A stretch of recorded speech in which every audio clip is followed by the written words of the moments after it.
ঘড়িতে এখন 10টা।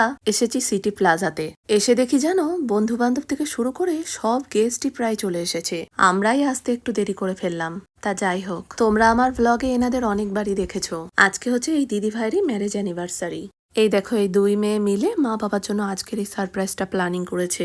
রাতটা তো অনেকটাই হলো আর সবাই প্রায় চলেও এসেছে। চলো আর দেরি না করে কেক কাটিং এর প্রস্তুতিটা শুরু করা যাক।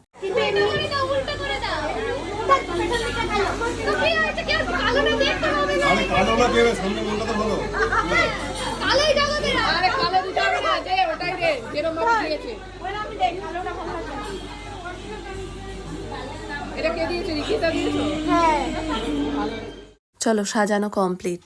মালা বদলের জন্য দুটো আবার সুন্দর মালাও এনেছে দেখো। এই দিনটাতে প্রতি বছরই দিদিভাই বন্ধুদের নিয়ে ছোট করে ঘরোয়া একটা আয়োজন করে। আমরা সবাই এক জায়গায় হয়ে একটু আনন্দ করি। আর এবছর একটু আলাদাভাবে প্ল্যানিংটা করার কারণটাই হচ্ছে এবছরই 30টা বছর বিবাহিত জীবনে সম্পূর্ণ হলো। বৃষ্টির জন্য বাড়ির একমাত্র জামাই আবার এসে পৌঁছাতে পারিনি জানো। ও আসলেই তারপরে কেক কাটিংটা করা হবে। সেই জন্য আমরা সবাই ওর আসার অপেক্ষাটাই করছি। বেশ কিছুদিন আগে একটা ভিডিওতে তোমাদের একটা শাড়ি, তার সাথে ম্যাচিং গয়না, একটা ব্যাগ দেখিয়েছিলাম। বলেছিলাম না এক দিদিভাই কোথা থেকে এই সেটটা পাঠিয়েছে। এই দেখো, এটা হচ্ছে সেই দিদিভাই। সেইবার এসে আমার সোনাকে দেয়া হয়নি বলে এইবার কোথা থেকে আসার সময় আমার সোনার জন্য আবার গিফট নিয়ে এসেছে। সোনাকে দুটো স্টোনের চুড়ি আর তার সাথে সুন্দর একটা ব্যাগও দিয়েছে জানো। ব্যাগটা গিয়ে আবার সোনা গাড়িতে রেখে এসেছে, তো সেটা তোমাদের বাড়িতে গিয়ে দেখাবো খুনি। চুড়ি দুটো দেখো এত সুন্দর, আমার সোনার হাতে কি দারুণ মানিয়েছে না।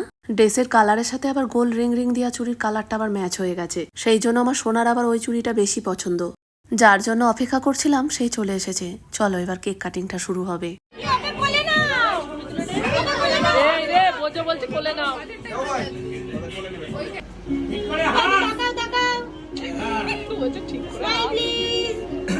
এই কোনটা আগে পড়লো মনে